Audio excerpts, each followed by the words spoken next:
Buenos días. Tenemos hoy en los diálogos con el Dr. Vergés a un ilustre invitado, un gran amigo, una persona que es un gran clínico, que es el profesor Antonio Bulbena. El profesor Antonio Bulbena es psiquiatra, es catedrático de psiquiatría de la Universidad Autónoma de Barcelona y director del Departamento de Psiquiatría de la Universidad Autónoma de Barcelona. Por lo tanto, es una gran autoridad y además es una persona entrañable, un buen amigo y bueno, una persona con una experiencia en el mundo de la psiquiatría, de la depresión, de la ansiedad, del dolor y de muchos más temas, ¿no? Por lo tanto, bueno, Antonio, bienvenido y gracias por estar aquí en nuestro programa. Pues muchas gracias. Es un placer compartir con personas como el doctor Vergés, que realmente deberíamos llamarle profesor y además un médico. El médico es el que sabe estudiar y el que sabe aprender, el que escucha a los pacientes y el que los acompaña. Por tanto, si además estudiamos y aprendemos juntos, es un placer y agradezco especialmente por eso esta invitación. Muchas gracias, Antonio. Bueno, hoy tenemos un tema muy interesante, ¿no? Que dijéramos que, bueno, que se habla mucho, pero que realmente hay una parte que es la parte de la gente artrósica, ¿no? Sabes que en la Fundación pues nos preocupamos mucho por la gente que tiene artrosis y, claro, tienen básicamente, como sabes muy bien, dolor, ¿no? Tienen dolor, tienen incapacidad, este dolor les produce pues, una gran impotencia para hacer su vida normal, insomnio, ansiedad, etcétera, depresión, ¿no? Por lo tanto, hoy vamos a tratar este tema, ¿no? Muy bien. Entonces, bueno, dijéramos, tú en tu experiencia clínica ves muchos pacientes con artrosis que realmente pues tengan esta problemática, Antonio. Bueno, sí, efectivamente, claro, teniendo en cuenta que tanto la artrosis como la depresión y con la ansiedad son muy prevalentes, es muy habitual que tengas que tratar con estas patologías. Y además nos pone en un paradigma que para los psiquiatras es muy interesante, porque los psiquiatras tratamos con síntomas que a veces no tienen más que subjetividad, o sea que no se puede medir como si fuera la glucemia. Y por tanto tenemos una probablemente mayor tranquilidad, mayor calma, mayor oficio para entender la subjetividad. El dolor es un síntoma subjetivo, la depresión también, la ansiedad también. Por supuesto que hay síntomas que algunos se pueden medir, signos, pero el dolor es un escenario para el psiquiatra muy agradable de tratar y creo que lo podemos entender porque no nos hace falta medirlo todo en ese sentido. Sí, sí, no tenemos un dolorímetro, ¿no? Podemos hacer analogías, sí, sí. Pero bueno, esto pues claro, a veces hay otros colegas que tienen más costumbre de tener referencias radiológicas o analíticas. En nuestro caso estamos más acostumbrados a no tenerlas y por tanto pues nos resulta más familiar y aguantamos bien el que el paciente tenga dolor y nos lo diga, aunque parezca muy subjetivo. Ese es el territorio. También es el del médico, pero me refiero que como especialista, el psiquiatra tiene una cierta ventaja en entender y en estar con alguien con dolor. Pues sí. Fíjate que nosotros, tengo un paciente que dice que el dolor ni se pesa ni se mide, ¿no? Es una buena definición, ¿no? Se sufre. Se sufre, ¿eh? Mira, tengo aquí apuntada una definición de la Asociación Internacional para el Estudio del Dolor. Me la he apuntado, y por eso la digo así, ¿no? Porque todos sabemos lo que es el dolor, ¿no? Pero dice que el dolor es una experiencia sensorial y emocional desagradable asociada o similar a la que puede tener, dijéramos, una lesión tisular real o potencial. Esto quizás para los pacientes no es muy entendible, ¿no? Pero bueno, todo el mundo sabe lo que es el dolor, ¿no? No, pero nos dice, fíjense, la definición empieza con dos palabras que son importantísimas. Una es la sensorial, que es lo que uno siente, es lo que uno percibe. Por lo tanto, primera parte, entender y respetar lo que es la percepción. Y segundo, que hay un registro emocional. Claro, las emociones pueden ser, digamos, bimodales. Es alegría y tristeza. Bien, pues en el caso del dolor, pues también uno percibe en el lado de la molestia, del malestar. Y por lo tanto, nos dice dos variables que orientan. Sensación subjetiva, sensorial, y segundo, la de que sea emocional. Y luego, parecido al que hay un daño tisular. Pero a veces no se encuentra fácilmente. Pero entre que no lo encontramos, el paciente sigue sintiendo y sigue sufriendo. Sí, es muy cierto esto, ¿eh? Bueno, también la Asociación Internacional para el Estudio del Dolor habla de que hay tres niveles de modulación, ¿no? Desde el punto de vista anatómico, ¿no? Habla el periférico, el medular y el encefálico, ¿no? Que están más relacionados, ¿no? de lo que Pero claro, nosotros, por ejemplo, vemos un dolor en artrosis, normalmente es un dolor más de tipo subagudo o crónico, y que a veces hace pues exacerbaciones de la enfermedad, ¿no? Efectivamente. Entonces, bueno, esto es un dolor que realmente, pues bueno, le produce a las pacientes, no digo más mujeres, porque la artrosis es más de género, ¿no? Es más de mujer que de hombre, ¿no? Y también la percepción. La percepción corporal, que eso hemos estudiado bastante, pues la percepción corporal, o sea, la exterocepción, percibir el ambiente, y la percepción corporal, la interocepción, es siempre mejor en mujeres, más alta, lo cual quiere decir que también hay más percepción del dolor. Sí, sí. Después aquí también hay una cosa muy curiosa en el tema del dolor, el umbral del dolor, que es muy diferente para cada persona, ¿no? Sí, es un poco la línea que decías, ¿no? Que te encuentras a gente a veces porque realmente tienen una capacidad de aguantar el dolor y otra no tiene, ¿no? Efectivamente, esto es así. Incluso puede variar. Y incluso hay personas que tienen, que se mueven en los extremos, que pueden no tolerar, pues, según qué tipo de molestia, digamos, en la muela, y en cambio, pues, soportan que les quiten la muela sin anestesia. Y eso es muy curioso porque a veces se produce este extremo, o no tan casi nada o no tan excesivamente, que son difíciles de tratar naturalmente. Pero esta bimodalidad ocurre bastante. En casos, digamos, de ansiedad, por ejemplo, se ven estas peculiares bimodalidades, o sea, dolor o muy intenso o bien casi superan cosas que es muy difícil de entender. Sí, sí, sí. Bueno, fíjate que, por ejemplo, sabes, como farmacólogo clínico, pues el efecto placebo, ¿no? El efecto placebo en pacientes con artrosis puede llegar a ser alto, es decir, en torno al 40%. Estamos hablando de un... En el caso del dolor. Del dolor, sí, en el caso del dolor, ¿no? Me refiero sobre todo cuando es dolor, no es un dolor pequeño, cuando es un dolor ya moderado grave, ya el placebo se reduce, pero bueno, un 40% es mucho, ¿no? Es mucho, sí. O sea, que el efecto psicológico, por eso yo creo que muy importante, después iremos cómo tratar a los pacientes, no cómo atenderles, ¿no? Pero para un paciente que tenga un profesor de farmacología y un prácticamente reumatólogo con esta voz, esto es más del 40%. Quiero que lo sepan los pacientes también. Pues muchas gracias. Pero sí que es verdad esto, Antonio, yo estoy de acuerdo contigo, que para los médicos yo creo que el gran hándicap que tenemos es poder atender bien a nuestros pacientes. Yo creo que el escuchar al paciente, ¿no? El atenderle, el levantarse, el hacerle quitarse el pantalón que le voy a mirar la rodilla, ¿no? Hacerle pues una palpación, dijéramos, manual, ¿no? Eso y ayuda. Esto parece, porque ¿no? El paciente lo ve como una, ostras, se está interesando por mí, ¿no? Esto yo creo que es una medicina que hemos aprendido de nuestros maestros, ¿no? Pero que hemos de ir con cuidado, ¿no? Qué importante esto que dices, profesor, porque en realidad los psiquiatras casi nunca tocan a los pacientes, por ejemplo, pero en cambio yo me acuerdo que muchos recuerdan pues el abrazo que nos hemos dado, por ejemplo, ¿no? Y esto es un acto, el tema del contacto del cuerpo es de las cosas ricas del ser humano.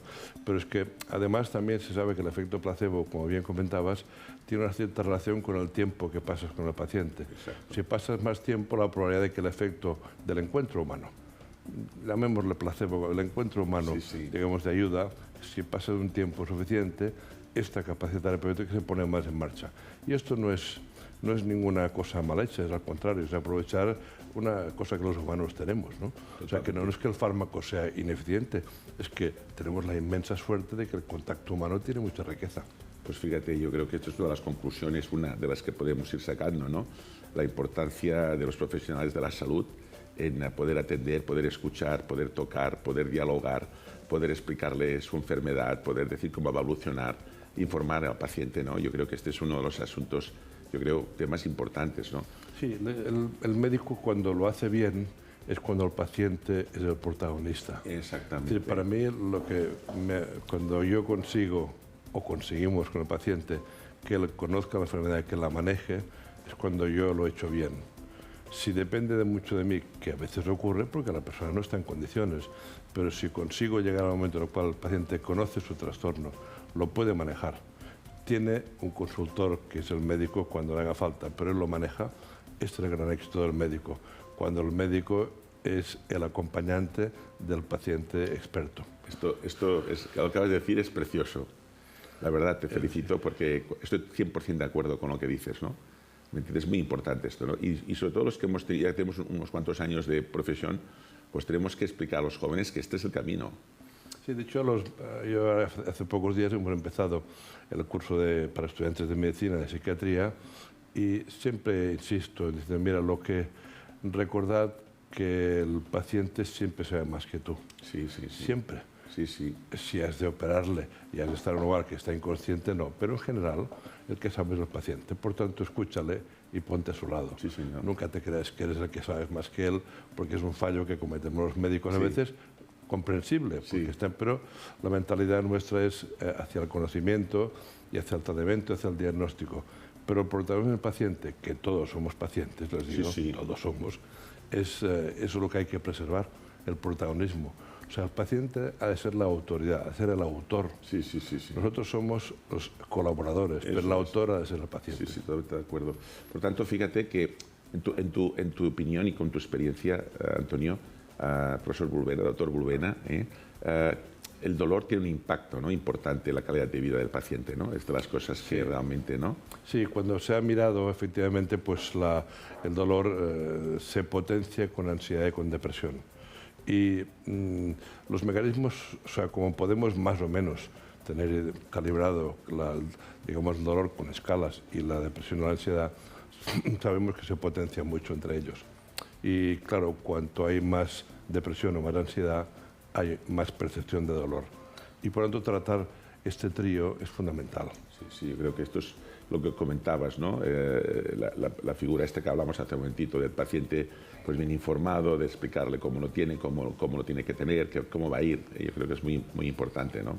Fíjate, nosotros hemos hecho hace poco una encuesta que la presentamos en el Senado y la semana pasada lo presenté en un congreso de la SECOT, de traumatología, que es el CAVIPA, ¿no?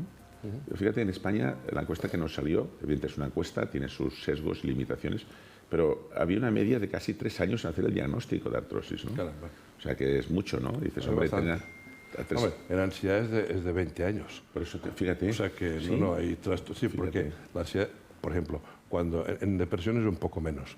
Claro, la ansiedad, excepto lo que son los ataques de pánico, que estos sí que son muy... Todos los demás, más como muchos son miedos, la gente lo esconde. Pero hay muchos estudios. Y ahora que vengo del Congreso Internacional de Ehlers-Danlos, que es esta enfermedad del tejido conectivo, la demora era de 11, 12 años también. O sea que tenemos muchas cosas que están ocultas y que hemos de atender un poco más. Y esa es nuestra autoridad, es reconocer esto. Porque como pacientes los autores deben ser ellos, pero nosotros debemos reconocer todo esto. Es bien cierto esto que dices, ¿no? Entonces, fíjate, claro, en este concepto, yo lo que hago muchas veces en la clínica solidaria de la Fundación, también es un poco, pues, bueno, intentar explicarles la enfermedad, decirles que es una enfermedad crónica, la artrosis, no es una enfermedad aguda, es una enfermedad crónica. Entonces, tenemos que explicarles, evidentemente, tratarles el dolor, ¿no?, mejorarles la capacidad funcional con los medios que tengamos, desde medidas higiénico-dietéticas, la alimentación, que después podemos hablar, tratamientos farmacológicos, ¿no?, que podamos mejorarles, ¿no? Pero sobre todo yo creo que es muy importante, y aquí creo que tú, Antonio, como especialista que eres del tema, es el optimismo, ¿no? O sea, intentar que esta gente que tiene este dolor, que sabe que es un dolor crónico, que va a hacer subidas y bajadas, que en fin, que va a tener sus capacidades limitadas, pero que, dijéramos, afrontarlo con positividad, ¿no? Y cuando lo afrontan con positividad, pues mejoran, ¿no? Entonces, no sé, tú, ¿qué consejo darías en este sentido, Antonio? Es muy importante porque claro, a veces se acusa a la prensa superficial de que fomentar lo bueno, la felicidad, lo positivo, como si fuera una cosa. Y claro, si una persona está deprimida o tiene ansiedad, eso le es mucho más difícil. Por lo tanto, lo primero es ver cuál es el estado de la persona y si realmente tiene capacidad en esos momentos para desarrollar esta perspectiva positiva de la vida. Porque si uno está deprimido, esto es muy difícil, porque todo es más negro, más oscuro, la parte hedónica te falta. Pero entre las estrategias de afrontamiento hay dos muy importantes.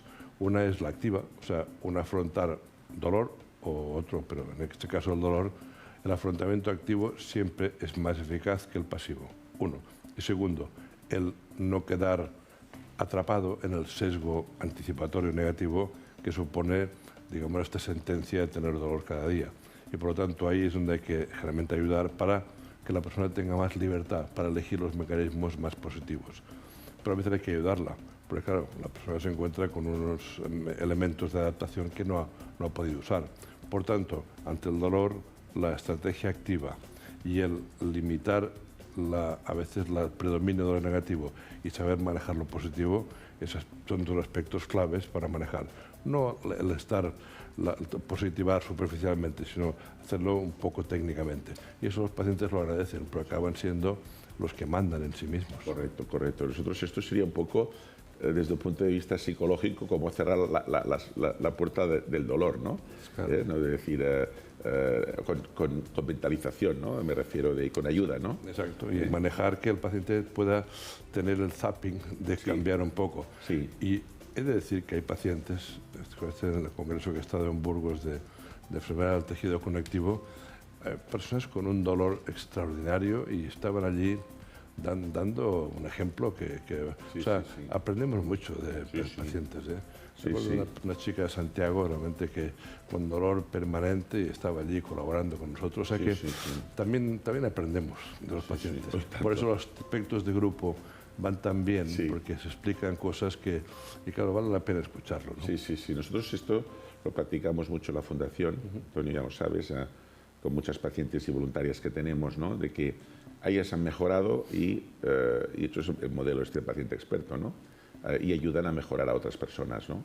¿Por qué? Porque lo han pasado, ¿no? También la vivencia de una paciente que lo haya tenido, explicándole a la otra paciente que ya sabe por dónde ha pasado, porque ya ha pasado, yo creo que es muy importante. Y es lo que dice en la línea esta de explicar, oye, pues yo me hice así, tenía estos problemas, lo superé con esto. Y entonces pasan a ser, dijéramos, personas que ayudan a otras personas, y lo cual esto también les retroalimenta de contarse mejor, ¿no? Claro, es que es muy importante. En realidad hay muchas conductas contagiosas, por ejemplo, el miedo es muy contagioso, pero las estrategias de afrontamiento, que forman parte de la educación también son contagiosas. Y por lo tanto, estar en un contexto que hay este contagio positivo a veces resulta de un grandísimo valor. En alusión a lo que decimos antes, la gran riqueza relacional del ser humano. Es el ser humano que tenemos más capacidad cerebral para comunicarnos. Y eso, claro, está más allá de cualquier bata o cualquier fármaco. Está en nuestra propia manera y nuestro cuerpo. Y eso es lo que hemos de aprovechar más, sobre todo en momentos en los cuales aparecen contradicciones como el dolor. Que, claro, es un tema que es bien misterioso, ¿no? El dolor, a veces, dolores exagerados, cuesta mucho entender por qué, le dicen, por qué me ha tocado a mí, ¿no? Y eso, pues claro, qué mejor que estar por lo menos con una compañía experta, cálida y capaz de acompañar.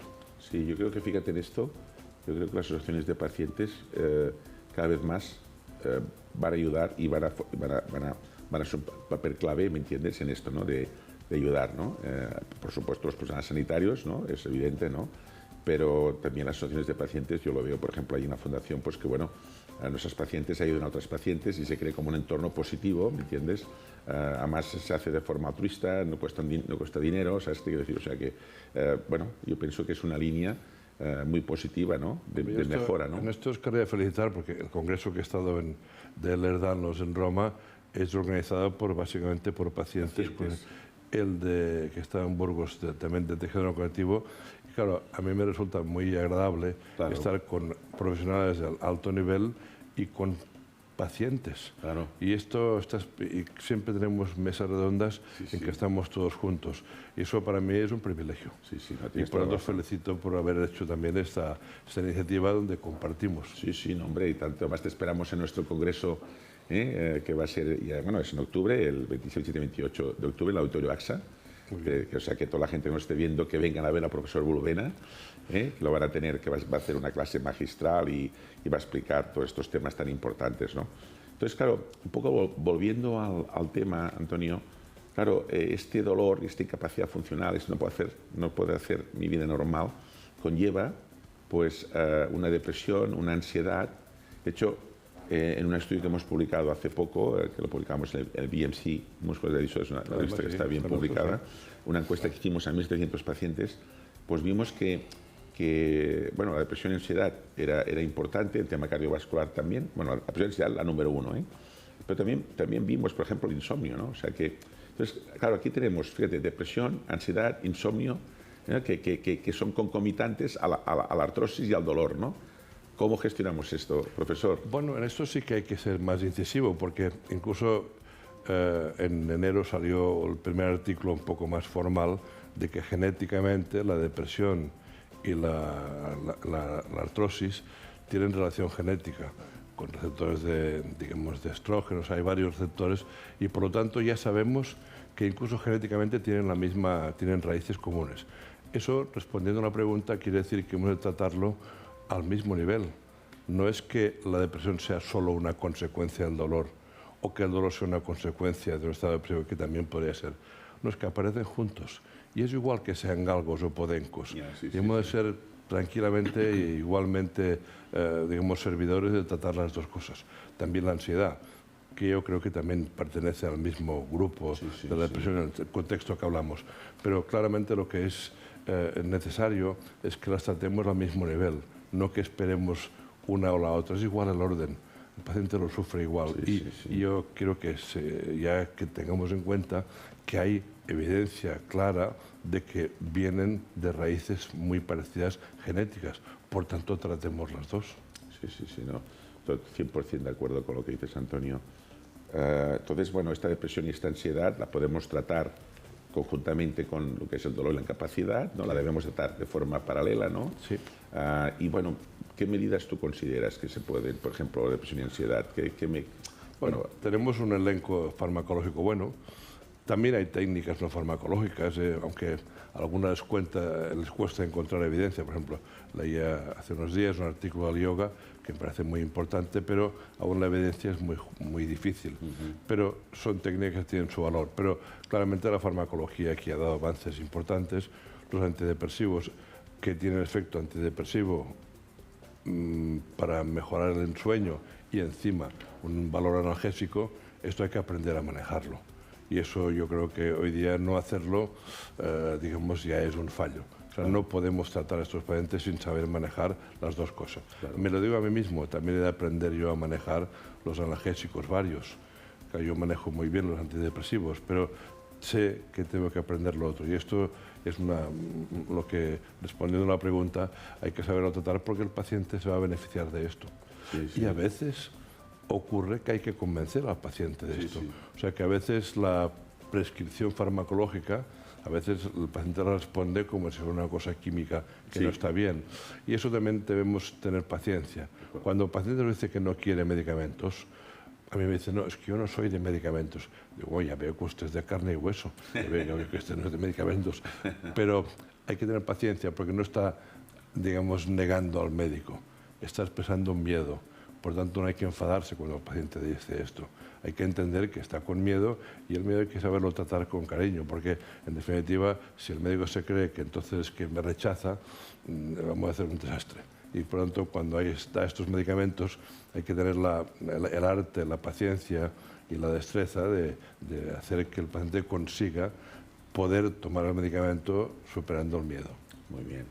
No, está claro. Fíjate que nosotros en la artrosis recomendamos que algunas yo creo que pueden servir para lo que es la depresión y la ansiedad, ¿no? Quiero decir, por ejemplo, bueno, intente perder peso, lo que son las medidas higiénico-dietéticas, el andar, o sea que es muy recomendable, pero esto yo creo que serviría también para la depresión y la ansiedad. Hay hacer una actividad física. Entonces, por ejemplo, en la fibromialgia hemos visto que iba muy bien el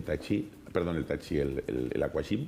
Es en Estados Unidos, recuerdo que lo ponían como tratamiento de primera elección, el aquagym, en la fibromialgia. Bueno, pues esta actividad física, pues dijéramos que es el andar, ¿me entiendes? El hacer bicicleta estática, la piscina, el tai chi, en fin, el yoga, ¿me entiendes? Todas estas cosas, actividad física importante, después intentar socializar, como dices tú, ¿no? De que poder estar más con la gente, no cerrarte en tu mundo, ¿no? La música, en fin, hay muchas, la risa, ¿no? Hay muchas cosas, ¿no? Que por eso estamos también aquí, el doctor Vergés y yo nos reímos mucho. Exacto. Y lo transmitimos y lo contagiamos. Pues sí, por eso vale la pena ver al doctor Vergés. No, muchas gracias, Antonio. Viendo de ti te lo agradezco, pero lo dices porque eres un buen amigo. Yo creo que es muy importante, y cuando pasamos la pandemia lo vimos, ¿no? O sea, incluso a veces estamos un poco, yo te diría, negativizados por los medios de información, y que me perdonen todos los periodistas del mundo que son, en fin, les tengo mucho respeto, ¿no? Pero a veces sí que es verdad que viendo todo el día las noticias llega un momento que dices, ostras tú, pero si esto es horroroso, ¿no? Entonces, yo creo que también tenemos, ¿no? Tenido que saber limitar la información, porque es que si no... Sí, claro, ha habido experiencia de hacer prensa que solo habla de cosas buenas. Y siempre ha fracasado. Sí, es curioso, y por lo tanto, si esto es así, es porque al ser humano le llama la atención el tomate, digamos. Sí, sí, sí. Y entonces, claro, como esto es así, pues hay que saber que la prensa va a usar esto, que es lo que le interesa. Porque los humanos somos así ahora. Aparte de esto, tenemos más vida. Y antes decías una cosa que yo creo que es muy importante. Este aspecto social a veces lo descuidamos. Sí. Porque antes decíamos que hay que procurar hacer estrategias, digamos, activas. Pero una que es muy mala es el aislamiento, por ejemplo. Sí. Y esa, curiosamente, que hay trastornos que te encierran, pero eso es peligroso. Pero hay otra que comentaba así de pasada, que es el cuerpo. O sea, los médicos hemos de descubrir el cuerpo. Igual parece una paradoja. Sí. Antes decía de tocar al paciente. Sí. Muy importante.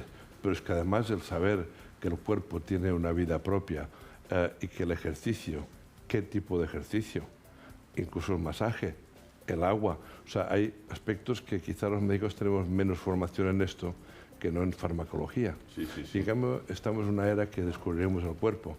Ahora está de moda el tema de la naturaleza, como este libro que se llama La naturaleza sagrada. O sea que, en definitiva, estamos descubriendo el cuerpo y lo natural, y ese es un área muy importante. No es contra los medicamentos, no, pero es un área que ahora yo creo que aprenderemos mucho de esto. De hecho, hay recomendaciones de países para prevenir la depresión, de cuántas horas uno tiene que andar a la semana, cuántas horas debe tomar el sol. O sea, hay recomendaciones nacionales al respecto, lo cual pues, nos está orientando de que a veces los médicos recuperamos aprender y saber prescribir ese tipo de cosas, ¿no? O sea, si no, parece como fuera segunda división. Más vale que nos espabilemos. Sí, totalmente de acuerdo, ¿eh?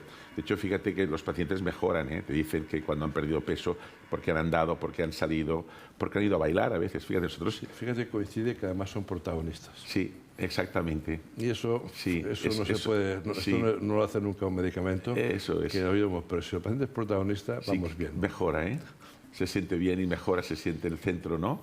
Se siente capaz, se siente que no es impotente. Y eso es fundamental. Por eso, fíjate que yo creo que una de las cosas que tenemos que dar a la gente que nos estará viendo ahora en el programa, ¿no? Pues el tema dijéramos, de darles ánimos. Hay una serie de mitos en la artrosis que son falsos, que no hay nada a hacer, que quiere que le diga, es la edad, que a veces lamentablemente todavía oímos con algunos compañeros y compañeras. Esto es un error. O sea, la artrosis hay muchas cosas que hacer, hay gente mayor que no tiene artrosis, y gente, al contrario, gente joven que sí que tiene, porque le coinciden pues, diferentes factores, ¿no? Por lo tanto, positividad tenemos que dar. Decir, oye, hay cosas que se pueden hacer, podemos mejorar, ¿me entiendes? Oye, y yo creo que esto es fundamental, ¿no? Sí. Una buena medidas higiénico-dietéticas, un buen soporte emocional, dijéramos, por parte del médico, por parte de la enfermería, parte de los ATS, por parte de los propios pacientes, compañeros, ¿no? Todo esto yo creo que es importantísimo, ¿eh? Sí, es que más tocas un punto que es muy importante para que comentemos. Cuando hay una situación de un dolor, una molestia, el cerebro humano lo globaliza. Sí. Y por lo tanto uno siente una sensación de impotencia total.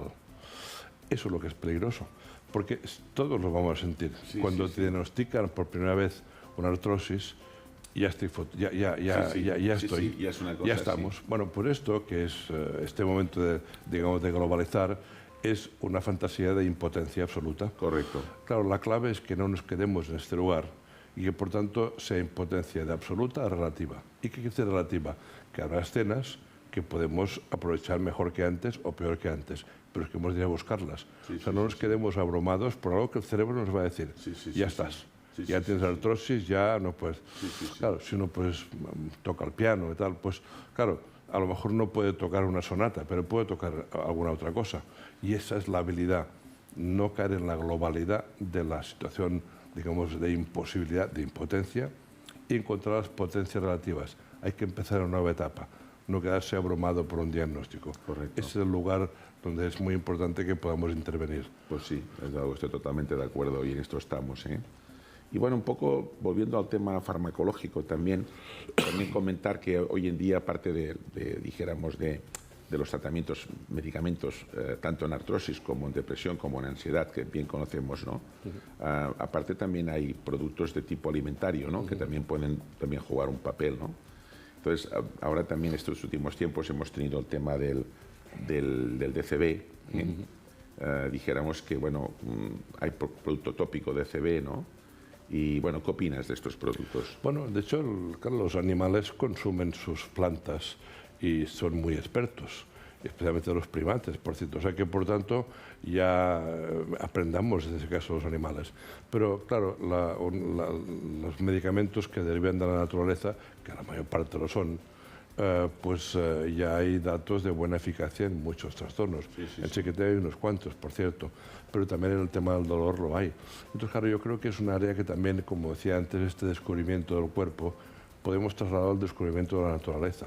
Por eso recomendaba el libro la naturaleza sagrada, porque en definitiva lo que nos dice es que la naturaleza nos informa de muchas cosas. Bien, pues en esto hay fármacos que usamos ya en varios aspectos. En nuestro caso son precursores de la serotonina, hay otros que son precursores o relacionados con la dopamina, pero también los hay pues, que tienen que ver con el dolor y con la ansiedad. Y los derivados del cannabis en ese sentido son muy útiles.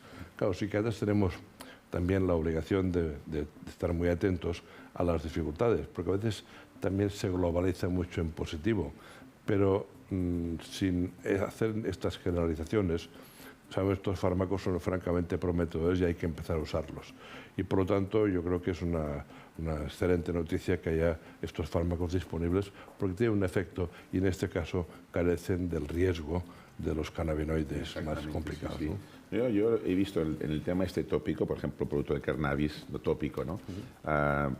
Bueno, tiene actúan dijéramos a dos niveles, porque actúan a nivel de lo que es el receptor y la sensibilización del receptor, ¿no? O sea, son productos interesantes, son un nuevo tipo de productos y tópicamente, pues bueno, también puede ser de, como decíamos, ¿no? Ves que yo tengo pacientes que les ha mejorado. Dices, bueno, pues, ¿no? Dices, pues esto es lo que hay que tomar nota. Sí, hay que tomar nota, ¿no? Y si esto va bien, claro, es como una vez más el paciente el que lo sabe esto. Sí, hombre. Sí, tanto. Porque un médico lo mira, lo escucha, pero ya sabe que un gran profesor de medicina, que era William Osler, americano, decía, escucha al paciente, que él te dirá el diagnóstico. Sí, desde luego, es verdad, ¿eh?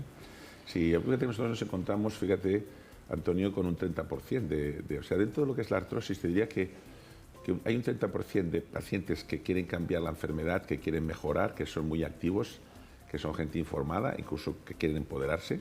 Hay otro 30% que es más pasivo, pero que pueden seguir a este 30%, o sea, hablamos de un 60%, pero hay un 30% que no, que hagas lo que hagas, les está bien, ¿no? Es curioso, ¿no? Entonces o les está mal. O les está mal, no sé si me entiendes, ¿no? Sí, entonces, fíjate que tenemos pues, casi un 60%, ¿no? Y de hecho en la encuesta esta que decía de Acavipa, pues te sale un porcentaje importante de pacientes que no están muy contentos con el tratamiento, casi un 50%. O sea que a veces es también lo que comentamos, ¿no? Es el poder estar con ellos, el poder hablar, el poder informarles, ¿no? El poder darles esperanzas, ¿no? Como en la línea que dices tú, ¿no? Esto es muy importante y ahora también hay que ver, claro, las cosas que cuando uno explica que hay que saber de psiquiatría, explicas que hay que saber mucho del cerebro, mucho de la psicología y mucho del ambiente. Nosotros hemos de poder valorar siempre las tres cosas. Claro, realmente hay personas que tienen ambientes muy difíciles. Y eso, pues claro, es complicado y probablemente muchos de estos resistentes pues carecen de un ambiente que sea estimulante o incluso agradable y en eso en el caso de la depresión hay muy buenos datos de que la influencia del ambiente, el aspecto social, el famoso libro Los orígenes sociales de la depresión, fue un libro de los años 90, pero que nos enseñó mucho. Y por lo tanto esto como se inscribe en este contexto del dolor en cierto modo la depresión también es una forma de dolor, digamos psicológicamente, pues claro, sabemos que debe estar sometido a estos aspectos ambientales. De ahí que el poder colaborar en que el paciente se salga de este entorno y tenga otra relación, a veces la grupal o alguna actividad física, pues produce ayudas muy importantes porque lo sacas de un lugar que es tóxico. Correcto. Y hay otro tema que te quería, porque tenemos que ir, por desgracia, nos va pasando el tiempo, ¿no? Pasa volando cuando estamos aquí de gusto, lo pasamos bien. Lo pasamos bien, Antonio? Es el tema del insomnio, ¿no? Yo fíjate que me llama mucho la atención y lo hemos comentado con el doctor Estiví, que también conoces y también ha estado aquí en este tipo de diálogos, ¿no? Con el doctor Vergés, el tema del insomnio, ¿no? El tema del insomnio es importante en la artrosis. De hecho, la encuesta que nos salió, casi un 40% de pacientes con artrosis que no podían dormir, y además nos decían que la percepción del dolor era mucho peor cuando no dormían y cuando dormían. Perfecto. ¿Qué podemos hacer aquí, Antonio? Que sé que es complicado. ¿Qué podemos hacer a este paciente que tiene artrosis insomnio? ¿Cómo lo podemos tratar desde un punto de vista? Bueno, en este caso, ahí también tenemos suerte que la farmacología ayuda bastante. Si uno hace una buena rehabilitación en otros aspectos, algunos de estos ya mejoran. Pero cuando esto no acaba de funcionar o aún no funciona, tenemos buenos fármacos y podemos distinguir bien, primero, cuando el insomnio es de primera parte o segunda parte, si es de intermitente, si hay problemas de parasomnio, o sea, si hay pues, pesadillas o sonambulismos, o sea, si matizas un poco más. El insomnio es un concepto un poco general, pero podemos matizarlo un poco más. Y al matizarlo tenemos también las indicaciones más precisas. Y concretamente pues tenemos muy buena farmacología y eso también hay, curiosamente, los antidepresivos clásicos son muy buenos como tratadores de la parte más complicada del sueño, que es el mantenimiento, la segunda parte. Correcto. Y además como antidepresivo. Bueno, y eso también tiene una tecnología, pero ahí estamos bien dotados, afortunadamente. Productos como la melatonina, ¿qué opinas? ¿Me entiendes? Bien, hombre, es un fármaco que a veces no se puede vender como tal, por cierto, pero la melatonina es un fármaco que es el que restaura los ritmos biológicos. Realmente hay que darlo a dosis un poco altas para que sea eficiente, pero es una sustancia muy rica. De hecho, una cosa que hacemos psiquiatras es hacer luminoterapia, que consiste precisamente en que la melatonina interna baje cuando uno se despierta y suba cuando quiere dormir. O sea que la melatonina como fármaco es interesante, pero que ya conocemos algunos de los mecanismos que están implicados, ¿no? Sí, bueno, por ejemplo, he visto que, Kett Pharma tiene un producto que es Dormax, que tiene, pues bueno, la valeriana, que también es un tema que se ha asociado, ¿no? La valeriana, pues melatonina, o sea que al principio pues debería ir bien también, ¿no? Este tipo de preparados, ¿no? Probablemente para insomnios importantes hay que tomarlo, digamos, iba a decir en garrafa, no, pero digamos que habrá que tomar una dosis más alta, porque la dosis es prudente y por tanto es muy adecuada, pero para insomnios importantes quizá es importante llegar a la dosis. Ser insomnios más leves, ¿no? Insomnios leves, puede ser, incluso para conciliación va muy bien. Muy bien. Pero si el insomnio es de segunda parte, hay que hacer alguna otra cosa. Muy bien, muy bien. Pues nada, yo, escucha, no sé, ¿qué conclusiones podemos decir, Antonio, a la gente, de los pacientes que tienen artrosis y insomnio y depresión y ansiedad? ¿Qué 5 cosas les dirías, o 6, qué cosas les dirías tú, Antonio, como experto que eres? Bueno, en primer lugar, que todas las enfermedades, vamos, casi todas son crónicas y por tanto ahí estamos todos, y que es mejor saber afrontarlo y no quedarnos con el disgusto de tener alguna.